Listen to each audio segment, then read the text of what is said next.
Safety on e-hailing services has once again come under the spotlight after radio personality Anele Mdoda shared her experience on social media platform X. Mdoda says she ordered an Uber and selected the "Don't Talk to Me" option, which according to her resulted in alleged mistreatment and rape threats from the driver. SA E-Hailing Association spokesperson Vhatuka Mbelengwa joins us now for some reaction. A very good afternoon to you, Mr. Mbelengwa. Thank you very much for your time. Just what you make of this incident? Afternoon, Voyo. I think, this incident is reflective of a common experience. What you often find is that we've got so many drivers that come from countries with different values. For example, you find countries in Middle Eastern Africa that, homosexuality is illegal or women's rights are not as advocated as they are in this country. And the drivers tend to react negatively or don't respond positively in such circumstances within South Africa.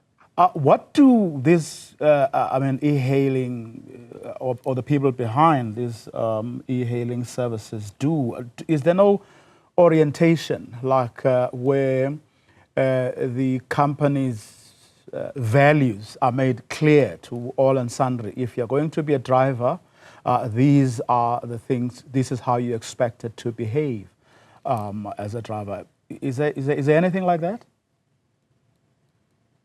I think it's more a matter of that there's such a vast supply of drivers and a constant queue of people wanting to come in every day. It's easier just to dispose of people instead of creating a right culture.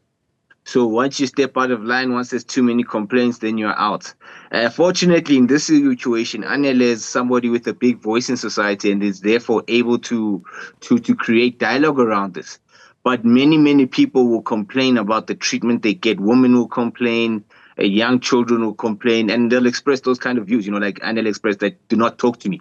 And he went on to say, "In my country, you'd be raped." No, it doesn't work that way, The service she rendered is transportation, and she has the option to not talk to you. And how you feel about that is irrelevant.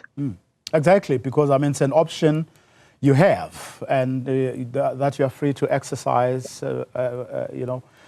if when you so wish. And it should, something like that. I'm not a lawyer, I don't know, but should be taken seriously by Uber or whoever. Now, generally, though, one has observed that the standards have gone down quite incredibly, from how cars look to what your experience once you're inside the car, everything from cleanliness to rude behavior. So I think it's safe to say that the industry is growing in frustration because there's so much saturation. There's no influx control as to how many vehicles, and people aren't making money. And it's being expressed in the service people are receiving. But more importantly, when we look at the transportation sector holistically, I don't believe that our department is leading us with a particular direction.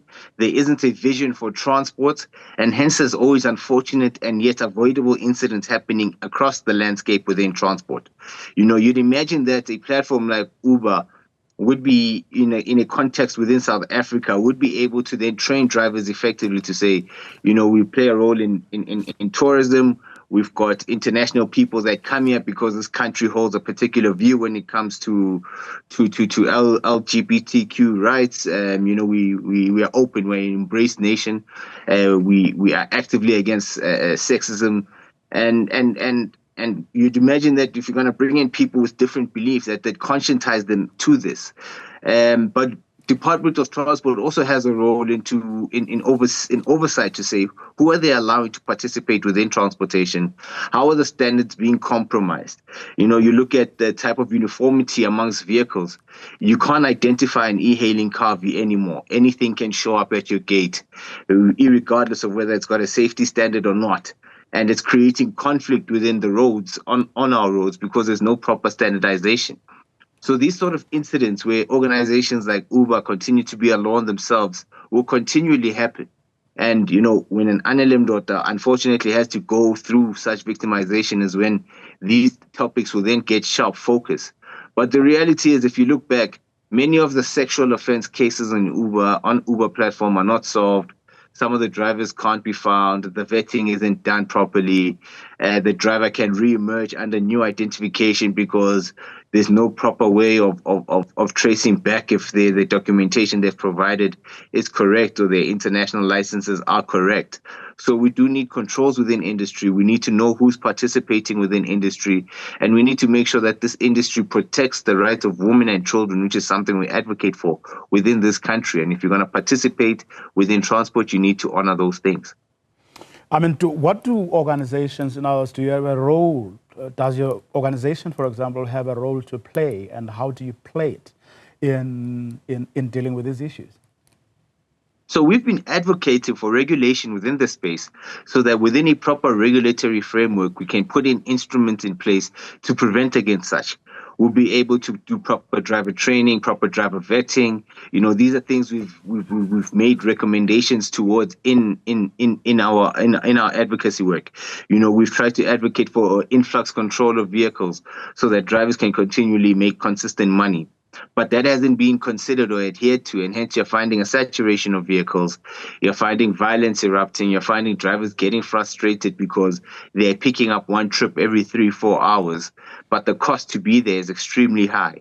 And likes of Uber and Bolt are very reckless because they don't have to incur that cost. They don't have to incur the operational cost. They don't have to consider the hard realities we have to face. And because it isn't a traditional form of employment, they are not held to any account when it comes to our Labor Relations Act. You know, within this new digital economy, we're struggling to find a platform of expression for our Labor Relations Act within this country. And I think it's an abandonment of our commitment to labor, especially when you understand the history of this country and the history of labor within this country, that we are then evolving into this new space where we can be abused, we can be exploited, and even passengers can be abused and exploited and robbed and raped on a regular basis without people being held to account is rather regressive for us as a country. It eats away at our social fiber. And more than anything, Voyo, we need a department that's ready to lead with a vision. Do you think we have that department? Or is No, someone I sleeping don't on think the so. job? I don't think so. I don't think so. I think political deployments are our biggest problem. Our current minister, I think can be impactful in transport at all. And as long as we're deploying, and you know, I don't know who might be next in transport. It could be Aaron Mutwaledi next month. Who knows? As long as we're still rotating the people in leadership, we're not going to have a vision. Vhatuka, let me thank you very much for your time. Really appreciate it.